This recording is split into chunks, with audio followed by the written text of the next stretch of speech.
It's very emotional scene. చెప్పాలంటే దీనికి ఈయన ఆనెస్టీకి, ఈయన సిన్సియారిటీకి నిజంగా శిరస్సు వంచి నమస్కరిస్తున్నాను. ఆ టైం లోపల ఈ కథ, మూల కథ అనేది దత్తు గారి దగ్గరికి వచ్చినప్పుడు ఆయన చాలా లైక్ చేసి నాకు వినిపించారు. నాకు అయిన తర్వాత మేమంతా కలిసి డైరెక్టర్ గారు రాఘవేంద్ర గారి కదే అనుకుంటుండగా ఆయనగా నేను కానీ కొంతమంది బయట నుంచి ఆయన ఇప్పుడు ఇదిలో ఉన్నారు, బాపయ్య గారు బెటర్ కదా, లేకపోతే ఇంకొకరు బెటర్ కదా అని అంటుంటే అస్సలు ఇద్దరు తిరగబడ్డావు. ఇలాంటి సలహాలు ఇవ్వకండి మీకు.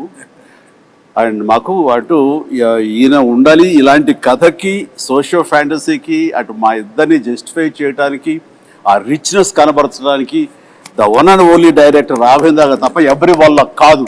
రాఘవేంద్ర గారు వద్దు అనుకుంటే టోటల్ సినిమా వద్దు అన్నారు. ఇది నేను చెప్పింది. అది జరిగింది మా ఇద్దరి మధ్య డిస్కషన్ అండి. ఇంకా అక్కడి నుంచి మీరు విజృంభించారు. ఇంకా